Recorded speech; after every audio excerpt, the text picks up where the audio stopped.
Stop playing with us. Hey, all that DEI goofiness you talking about, man. Stop playing us. Give us our props. Stop messing with our history. The more you erase, the more we replace. I don't get why they so mad at us. Somebody said, why I gotta be black excellence? Why not? Why not? Why can't I show these young black kids, girls, and guys a different side? Perception is everything. Showing these kids a different perception. How great is that? You know what's crazy? When Barack Obama became president, people were like, policy. I said, oh, whatever. You know what he did for me? He changed my perception. Because when I would travel the world had a certain perception of me as a black man. But when they saw, and if there's any indication that America is not the most incredible country in the world, and he came up in there with that suit, fly, you feel me? I felt good, and everybody felt good because they love what we do. I know y'all out there bullshitting right now, but y'all love us. Y'all love our music, and if y'all talking about DEI, then give some of our stuff back, like our R&B. Stop playing with us. Stop singing like us. Stop dancing like us. Give us our shit back. No, I'm just kidding. Hello family, hello friends, guys. Welcome back again to this channel.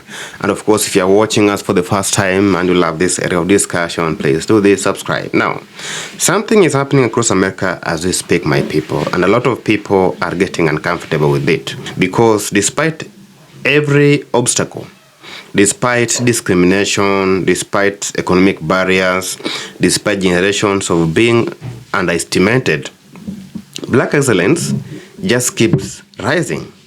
Black businesses keeps growing, and black creators are dominating online culture, my people. Even the racist wins when black people succeed going forward because GDP rises. We're having the wrong argument. In fact, we're arguing. There's no need to argue. There's not enough college-educated, successful white men to drive GDP. Unless you want to speak another language, we better figure out in the next 5 or 10 years that we're better together. Black people, you better be obsessed with education. It's not about love or hate anymore like in Dr. King's day. Today it's radical indifference. No one cares enough about you anymore to hate you. Private security, private roads, private families, private education, private transportation, private schools. You can go on and on and on. Black professionals are breaking barriers, black wealth conversions are now expanding, and more black Americans are building success on their own terms than many people ever expected. But while millions are now celebrating this progress, my people, other people are in panic mode. They are panicking because every black success becomes more visible to them. There are always people who react with fear, my people. They react with resentment and even outrage. And lately, we see them. That reaction has become like impossible to ignore. So guys, today we are going to talk about the growing backlash against the black excellence and success, and why some people seem deeply threatened by this success, and why the conversion now is getting more intense across America and in online. So guys, I'll urge you that you grab your coffee, enjoy this video, and of course before that I want to play some clips here, then I'll be back with my reaction. Let's dive. I think the real reason that some white people get upset or like don't understand when they see black people in spaces that they're in, or black people in positions of authority or advancing and things like that, the reason that they relate it to like, well, it must be like you're getting something that you're not qualified for, like it is racism, but there's another underlying part of that. And it really boils down to the fact that they can't fathom a reality where you advance in life, where you get a position, where you move up at all without stealing something or stepping on somebody or exploiting somebody. They can't, in their brain, they don't have any recall within their collective history of any time period where they've been able to build without stealing or massacring or doing something to somebody else. So like when they see another group of people, whether that be black people or POC, in positions that they feel like, well, no, that's my position. And when they see them, they think that, well, you couldn't have got it any other way besides taking it from somebody and like stealing it. There's no way you actually worked for it, because in their history and present day, they don't have, even within the country itself, standing up, the United States, they don't have any like precedent of like existing, like moving up, like building without taking something from somebody, without stealing. Like they have no creativity in their mind. Well, not even creativity, they have no recall. and lack the imagination to imagine that being a possibility. So when they see a black person or a POC in spaces and things like that, it's got to be the DEI thing, even though it don't make sense. That's the only thing they have in their brain. It's like the only way you able to make it, the only way I know you make it in this world is by stealing stuff and like, you know, exploiting and like taking things away from people that belong to them. Take things, and that's it. That's all they got. So yeah, it's the racism, of course, but it's also there's another part of that psychologically where they just don't have the recall. There's no precedent set yet, and they refuse. I don't know, to set a precedent where they can, you know, advance, evolve without exploiting or stealing from other people across the globe and right next door. You know, so that's it. They just can't understand in their brain. It just don't connect. Like, how were you able to make it as a black person? And then to look at a black person and know like black people's history of subjugation and oppression, and then see you actually moving, they're like, no, there's absolutely no how you fucking doing that. Blows their brain. So they had to come up with something. And the only thing they come up is what they were able to do since the beginning of days. And by the way, yes, that is stealing from other people. Taking all the things, culture, resources, land. That's it. That's all they have. Unfortunately for them, because eventually, you keep resting on the fact you got to steal while other people making advancements on their own, pulling their own selves up by the bootstraps, even without fucking boots, making the boots themselves. Come a day where you don't even know how to make boots. You don't know how to do anything. Okay, y'all have a great day. Even the racist wins when black people succeed going forward because GDP rises. We're having the wrong argument. In fact, we're arguing. Just don't need to argue. There's not enough college-educated, successful white men to drive GDP. Unless you want to speak another language, we better figure out in the next 5 or 10 years that we're better together. Black people, you better be obsessed with education. It's not about love or hate anymore like in Dr. King's day. Today it's radical indifference. No one cares enough about you anymore to hate you. Private security, private roads, private families, private education, private transportation, private schools. You can go on and on and on. They've just separated themselves and said, yeah, y'all do as you like. You want to tear up your communities? You want to tear up your own lives? Knock yourselves out. You want to be like Cam? You want to be like me? Understand that 3,000 years before marriage was spiritual and God endowed it with spirituality, marriage was a business. When the breasts drop and the rear end drops and the looks go away, that's your business partner for life. Eagles don't fly in packs. You've never seen a flock of eagles. Buzzards love packs. Buzzards are low altitude birds. In fact, buzzards are insecure, so buzzards are always shooting at eagles. They have high confidence and low self-esteem. But a turkey is the worst kind of bird, because the turkey's got wings and can't fly. My second great-grandmother was a slave. My grandmother owned a shotgun shack in East St. Louis, taking care of her children. My mother owned 7 homes. I own 700. I'm not a genius, I'm just role modeling, and I know my history. You know, you need a kid a bank account in kindergarten with $100 in it, they're 75% more likely to graduate from college. Have you ever noticed that if you look at pictures of black men, they never smile? They never do. Like, you look at pictures of us over time, everybody you see who's a star, Magic Johnson, what they say about him? He had a smile that lit up the room, right? Right. He was a killer, he was an athlete. That smile, it isn't that that smile opened doors for him because he knew how to seem warm and approachable. There is, a smile doesn't work where we come from, but you need it outside of where we come from. So you know how to dress for success, you have to know how to be affable and approachable for success too. Like, people don't want that. I've known some of the greatest, and you know what I'm talking about, some of the greatest comics I've ever seen. And people didn't like to work with them because they were not accessible. And I'm not talking about letting somebody run over you, but I'm talking about being able to look like I can come up to you and say something to you and have a conversation with you that doesn't become something else. Not just dressing for success, you have to learn how to look like you're ready to be. The one thing about women in the corporate environment, they know how to adapt to that environment. We have to learn that too. You know what they don't tell us? That some of the sharpest minds of the civil rights era weren't marching in front of the camera. They were building bridges behind the scenes. They were connecting black struggles here with independence movements in Africa, exposing America's hypocrisy at the height of the Cold War. Meet Alpheus Hunton. Born in Atlanta in 1903, raised in New York. He wasn't just an academic. He taught English at Howard University. And while other professors stayed safe, Hunton was bold enough to tell his students, "Your freedom is tied to Africa's freedom."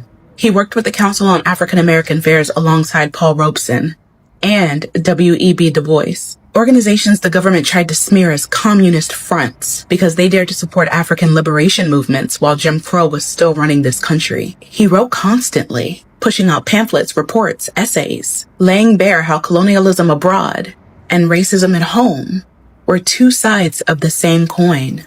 In 1941, when the Council on African Affairs was thriving, Hunton became its education director. But by the 1950s, the FBI had him under constant watch.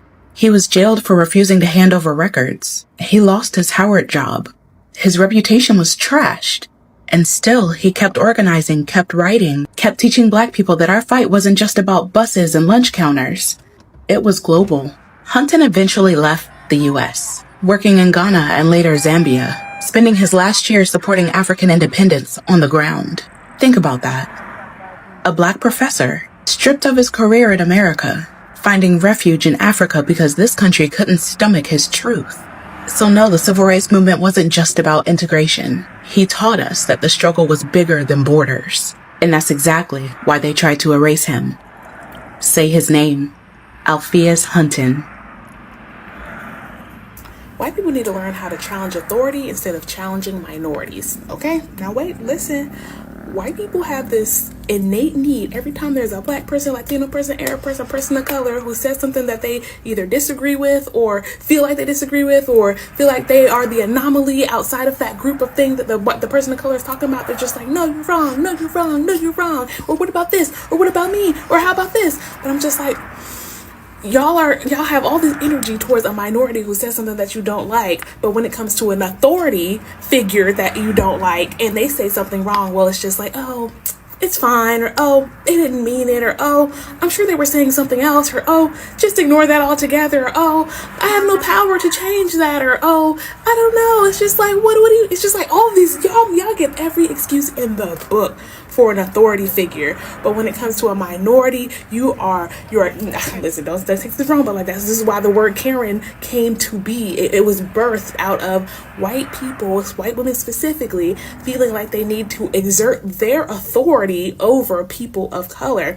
And that's what it is. It's like, I feel like white people, they have, and I heard this from White Woman Whisperer, she was talking about how white people have authority, like they always feel like they're the father to the father or an authority figure to the authority figure, and they feel like inherently in their hearts that they are an authority figure to people of color. And so they feel like they have this divine right to correct people of color whenever they feel like a person of color is wrong or needs correcting. But they feel like because there's always this hierarchy in life, that whenever someone that they deem as above them, their parents or their grandparents or the police or the government or God, that is telling them to do something that they don't believe in, or that they do something that they think is wrong, they still have to do it because they cannot challenge authority. And that's why they also get so upset when people of color push back on them, because inside of them, they see that as someone who is in a position of less authority pushing back on them, the authority. Are y'all listening? White people, y'all don't know it, but you have this inherent feeling inside of you that you are a authority figure to people of color. Like, that has been ingrained in you all since the reception of the United States of America, is that white people are the authority over people of color. Like, that y'all have always been placed on top, and from a political, financial, economic, like social standpoint, you all have always been placed literally legally given the authority over people of color. And that culture has never went away. It has went away on paper, mostly, kinda, but in practice and in reality, it never went away. And so a lot of you have in your minds, even though you don't know you have it in your minds, but you have it in your minds that what you think and what you feel and what you have to say is more important or more authoritative than the person of color who is speaking, because you are. Because you do, because it is. Like, whatever you have to say, you just genuinely with all your heart feel like it is more important or more legitimate than a person of color. And that, I'm not gonna lie, pisses me off. It pisses me off because, like, I talk about racism a lot on the page, and so the amount of white people who come into my page, especially this, I'm never going to forget this post I made about blonde hair being racist, and every single white woman in all of America came into my page to tell me I'm wrong. And I'm just like, how can you as a white person tell me as a black person who has studied history, studied racism, studied socialism, studied public health, studied population, studied all these things through the lens of racism? How are you going to come and tell me that I am wrong about racism? Someone who has experienced racism, a black woman who has experienced racism on many occasions in her life, overtly, covertly, and any other kind of way, you're going to tell me you know more about racism than me. And so, and the excuse is that they feel like I don't know about what they like. Like, you're just like, oh, I like blonde hair because blonde hair is, I just prefer that. I just prefer my hair lighter. And it's just like, but when I ask them, why do you prefer that? Where did that belief that blonde hair is more pretty or more beautiful, where did that belief come from? They're just like, it just is. You don't question your thoughts. You don't question your beliefs. Don't question where a preference came from. You're thinking too deep. Now you're too woke. Now you're too woke. Now I'm the woke friend. It's fine. It's fine. I'm gonna just leave that there. I'm a little traumatized from that post, not gonna lie. But that is what it is white people love challenging minorities, but they cannot for the life of them challenge authority. Think about it. Chair, I was on TikTok the other day, y'all, and I can't even remember the post. But baby, I went to those comments. Y'all gotta go to the comments. Sometimes it don't all the way be that post. It be the comments. So fast forward, I go down in the comments, and this person said, she just knows in her heart of hearts that black success, black excellence is a direct pipeline to white racism. And baby, I had to pause. Because y'all know it's true. Because nothing, and I mean nothing, pisses racist white folks off more than black success. Baby, you can set your watch by it. The moment a black person shines, here they come. And baby, they be big mad. Look around. Shador Sanders, drag. Jasmine Crockett, attack. Stacey Abrams, undermine. Barack and Michelle Obama, baby, they been long gone and they still catching hate over being overqualified. Meanwhile, Donnie and them ran up in the White House with resumes of a used car salesman. Baby, nepotism at its best. Underqualified ain't even the word. But when it's us, baby, they gonna twist that story, twist that narrative, and tie themselves in knots trying to convince the world that we don't belong. And why though? Because deep down inside, they know, baby, they could never. We've done more with less. We thrive in a system that is built for our demise. And baby, they could never. That's why their brain short circuits with rage. That's why their comments overflow with vitriol. And honestly, y'all, I love that for us. I do. Because every time that rage gets out of hand, is proof that our excellence is undeniable. So happy Black History 365, y'all. Keep shining, keep winning, because our success will always expose their mediocrity. See y'all next time. That black women were there to support me and to advise me, but not to rise above or become better than me. And that's why when this black teacher was way better and more talented than me, I felt some kind of way about it. Now, I'd imagine lots and lots more white women have also internalized the same idea, and that's why they feel okay stealing black women's content and not giving them any credit, because the black women are just there to advise them anyway. But most black women are natural. As white people, is our deepest fear that we are inadequate? Or is our deepest fear that black excellence is powerful beyond measure? It is their light, not their darkness, that most frightens us.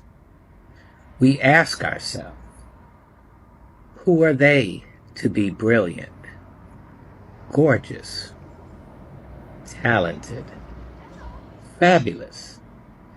Actually, who are they not to be?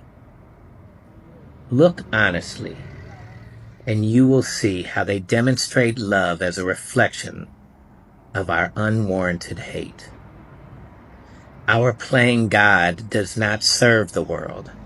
There is nothing enlightened about positioning ourselves and controlling the narrative so that black and brown folks feel insecure around us. We are all meant to shine as children do. We were born to manifest the glory of the Spirit that is within us. And it's not just in some of us, it's in all of us, no matter what your skin tone is.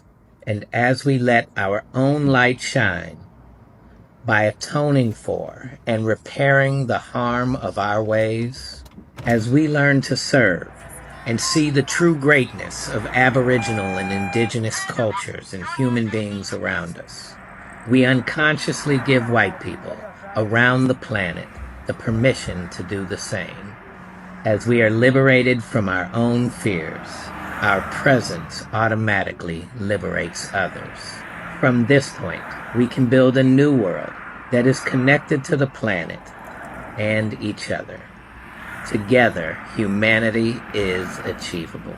Why do white people resent black excellence? Let's talk about it. Not all white people are racist, obviously, but there is a specific subset for whom black excellence seems like a personal affront to them, right? It really bothers them when black people succeed. The 13th Amendment emancipated enslaved black Americans in 1865, and then the Jim Crow laws kind of wrapped up with the passing of the Civil Rights Act in 1964. So if we do the math, that's about 61 years in which black Americans were able to strive for success in any sort of meaningful way without like the constraints of the law pulling them down. 61 years. If we compare that to white Americans who besieged a land already owned and occupied by indigenous Americans, we'll put that around 1620 when, the Mayflower came here, then that gives them about 425 years to establish success in this country.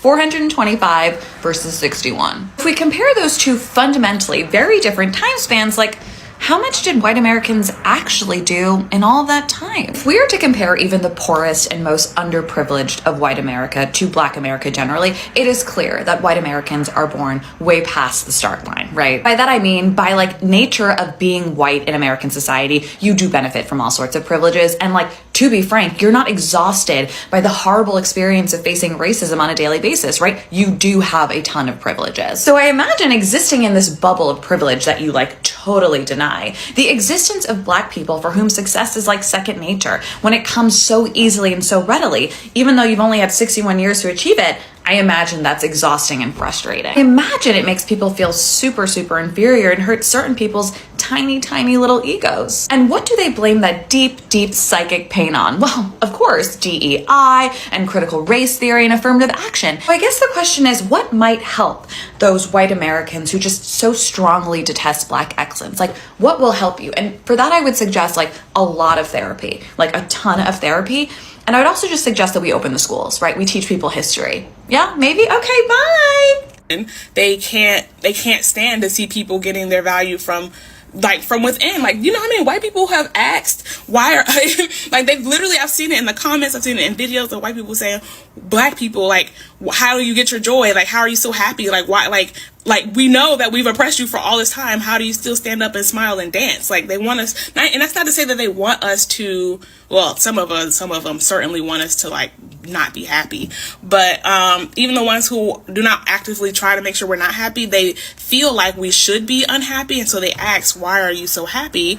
And that's because they themselves have been trained and brought up to think that their happiness comes from external validation. Y'all, that is what it is. Because white culture, white American culture is very consumerist. It is very, you get your value from having the biggest house. You get your value from having the hottest husband and the prettiest woman. You get your value from having the most, the highest paying job. You get your value from having the highest net worth. That is literally how a lot of white Americans define their values. If I have this external indicator that everyone else can see that says I am worthy, the higher that number on the stock ticker for them, that is the higher their value. And and when that is where your value comes from, you will always look at people who are poor or people who have no money and be like, why are you smiling? And it's just like, because my value does not come from some artificial number on a board that someone else made up. Like, what? That is crazy. But another thing is when you have the mentality of my value comes from things outside of me, you have the mentality that everyone else has that same mentality. And so so then it becomes a whole lot of projection. It becomes a whole lot of projection of like, I would be insecure if I were in your place, so why aren't you insecure? Like, it's just like, so the projection starts, and it's like, and that makes them mad as well, because they just expect you to think like them, and it's like, absolutely not. Hustle culture is one of the external validation traps. It sure is. And that goes into, y'all don't let me get on my history box. Because the Black Panthers, y'all, they were very anti-capitalism, very communist, pro everyone. I'll tell you something. I know whenever I step out of the house, them racist white people get mad. And guess what? I don't care. Okay? One thing about me, I'm black and I'm proud. And I'm loud about it. So let's do an OOTD, okay? Hoodie. I love being a black woman. From blackwomensLivesMatter.com. Purse. Protect black people. From Size. Fist up earrings. Yes. Mama Africa earrings. Matching necklaces. My brand, Chantal J. Okay, link in bio. For all women, for black women, for dark-skinned black women who have so long been told that we are not women, that we are not feminine, that we are not vulnerable, that we do not matter, that I'm presenting you this award with the passion in knowing, the thankfulness in knowing that you made us be seen. We're jealous. I think we're jealous because we would love to be that, I think, and we don't know how to break out of the indoctrination that we have been suppressed by our entire life. Guys, for decades, mainstream narratives often try to reduce black Americans to struggle alone. But today, millions of people are seeing a different reality emerging online and in real life. Black entrepreneurs launching successful brands, my people, and black women becoming some of the fastest growing owners in America. Black creators are today shaping music. They're shaping fashion, they're shaping sports, they're shaping entertainment, and even the internet culture. Black professionals entering industries that once excluded them. Because success changes the perception of how people see you and how people think about you. And when people who are historically marginalized begin thriving publicly, it challenges some old stereotypes some people were comfortably believing. That black people are the image of poverty. Black people, the black Americans, are the image of crime. Black people are the image of chaos. Not everyone we see online reacts positively when the marginalized communities succeed. Because history shows that progress often triggers some backlash. Because success shifts the power. It shifts the influence. And it changes who gets heard, who gets respected, and who gets celebrated. And for some people, my people, especially those who grew up believing that certain group of people were supposed to remain beneath them socially or even economically, black excellence feels like threatening to them. Black excellence feels like making them angry. Not because black success harms them, but because it disrupts those old assumptions they were taught to believe about the black people. So that's why some people become irrationally angry when they see successful black neighborhoods, black wealthy families, or highly educated black professionals. The success itself challenges the narrative that we are used to. And that discomfort often reveals deeper insecurity on some people. Social media today changed the game completely, because in the past, the gatekeepers controlled which stories people should hear, which areas people should go, which places people should broadcast. But today, black creators can build audience directly. Black businesses can market globally. Black voices can bypass those traditional media entirely. And suddenly, millions of people are seeing black success story every single day. They see luxury lifestyle that black people are living, educational achievements that black people have, business brands that black people have, investments, conversations, generational wealth discussions. That visibility has now inspired many people to start their own. But it has also exposed some resentment that was always there beneath the surface. Because online, people feel free to say things publicly they once kept private. And every time black excellence trends online, the backlash often follows just immediately. Now, one uncomfortable truth many people are noticing is this. Some individuals seem far more comfortable seeing black pain than the black success. They'll support stories about the black struggles, but become strangely hostile when they see black prosperity.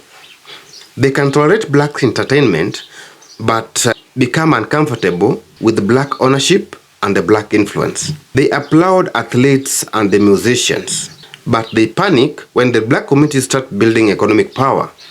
That contradiction is becoming harder to ignore or to hide this time around, because the issue was never simply visibility. For some people, the issue is equality itself. So the idea that black Americans can compete, can lead, can succeed, and thrive at the highest level makes certain individuals deeply uncomfortable.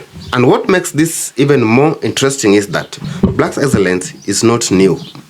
It has been there before.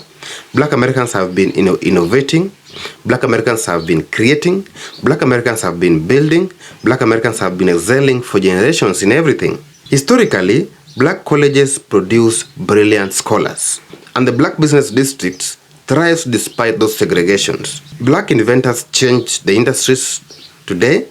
Black artists have transformed the global culture. Black activists have reshaped American democracy itself. And the difference today is the visibility. Technology now makes it harder to erase or ignore those black achievements.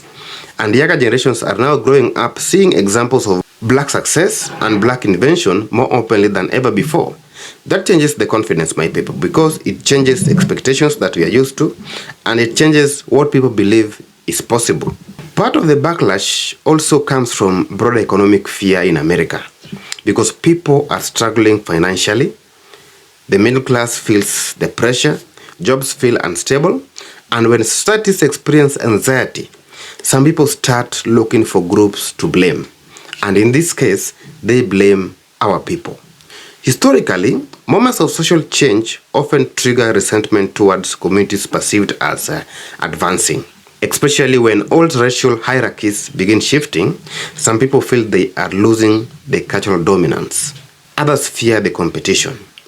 And rather than addressing larger economic problems, they direct their frustrations towards visible examples of the black progress. But the reality is here.